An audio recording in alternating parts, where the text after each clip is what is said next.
আপনারা জানেন হরেন চন্দ্রনাথ সোনালী ব্যাংকের একজন কর্মকর্তা। 7 বছর চাকরির মাথায় 1985 সালে তার চাকরি যায় মিসঅ্যাপ্রোপ্রিয়েশন অফ মানি এই অপরাধে। হরেন চন্দ্রের বিরুদ্ধে প্রথম সামরিক আদালতে মামলা হয়।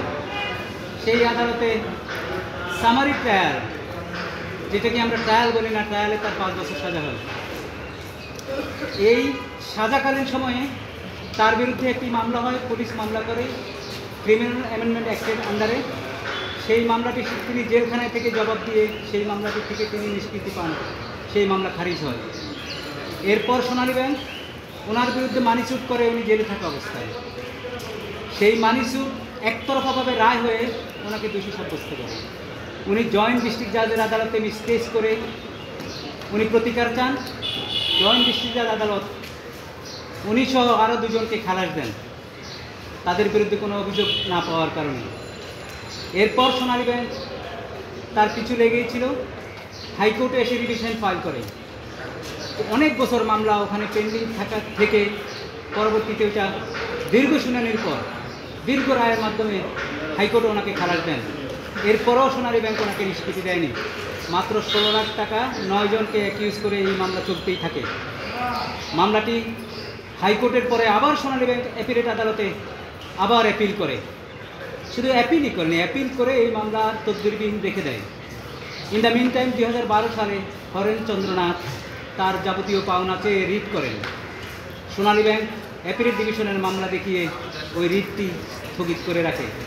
এই মামলাটি গত বছর আমি আপনাদের অনেক সহকর্মীর কল্যাণে লিগেল এইডের মাধ্যমে মামলাটি পাই। গত বছরও এই মামলাটি শুনানির 15 নম্বর আইটেমে ছিল 2 নম্বর কোর্টে। আনফর্চুনেটলি ওই কোর্ট যখন ভেঙে যায় আর মামলাটি হয়নি। আমি নতুন হয়েছে যখন কোর্ট আমাদের অ্যাপিল বিভাগ, আমি প্রথম দিন মামলাটি মেনশন করেছি, আপনারা দেখেছেন যে অ্যাপিল কোর্ট এটা অ্যালাউ করেছেন। দীর্ঘ প্রক্রিয়ায় এটা লিস্টে এসেছে। আজকে এই মামলাটি শুনানি হয়েছে। এই মামলাটি শুনানির পরে আমি ছোট্ট করে নাটশের বললাম হরেন চন্দ্রের 40 বছরের বেদনার কথা। মাননীয় অ্যাপিল বিভাগের সবাই তার বেদনার কথা ছোট করে শুনেছে, মর্মাহত হয়েছে। এই মামলা করতে গিয়ে 40 বছর সে আদালতের বারান্দায়। আপনারা অনেকে নিউজ করেছেন, ডকুমেন্ট করেছেন, যেটি ওয়ার্ল্ড মিডিয়ায় এখন হরেন চন্দ্রনাথের কাহিনী। আমরা আমাদের রুল অফ লয়ের অনেক বাজে দিক নিয়ে আমরা অনেক আলোচনা করি। আমি মনে করি আজকে আমরা ব্যাকে গেলাম, রুল অফ ল আপহোল্ড হয়েছে। কীভাবে? হরেন চন্দ্রকে অহেতুক মামলায় জড়িয়ে হয়রানি করে তার 40 বছর কেড়ে নেওয়ার কারণে মাননীয় অ্যাপিল বিভাগ 20 লক্ষ টাকা সোনালী ব্যাংককে মামলার খরচ বাবদ ক্ষতিপূরণ দিতে নির্দেশ দিয়েছেন 3 মাসের ভিতর। আমি মনে করি এটা যুগান্তকারী একটি পদক্ষেপ। আমাদের দেশে ভুয়া মামলা, বাজে মামলা এমনভাবে হচ্ছে যেটি বন্ধ করার জন্য কস্ট ইম্পোজ সবচেয়ে বড় ভূমিকা পালন করবে বলে আমি মনে করি।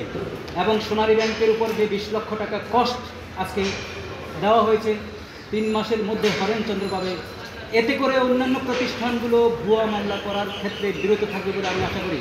কারণ বাংলাদেশে যে কোনো মামলা যে কোনো প্রকারে আমরা ফাইল করি, আইদার ডিপার্টমেন্ট উপকৃত হয়, ডিপার্টমেন্টের লয়ার উপকৃত হয়, কিন্তু যিনি ভিকটিম, যিনি অ্যাকিউজ, তার সর্বশান্ত হয়ে যায়।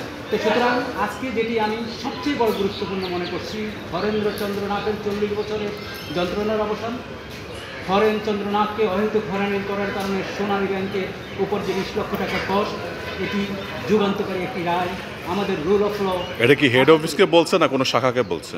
এটা সোনালী ব্যাংক দিবে, যারা এখানে অ্যাপিডেন্ট ছিল তাদেরকেই, তারাই দিবে। সোনালী ব্যাংক একটা বডি, সোনালী ব্যাংক একটা কোম্পানি, সোনালী ব্যাংক একটা বোর্ডের মাধ্যমে চলে, ওরাই দেবে।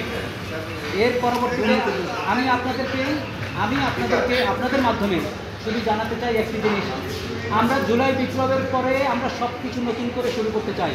আজকে রায়ের মাধ্যমে নতুন করে শুরু হবে। আশা করি cost follow the event. Cost ছাড়া আর কোনো কিছু করেছে কিনা এই মামলায়? ডিসমিস করে দিয়েছে, ওদের আপিলটা খারিজ করে দিয়েছে।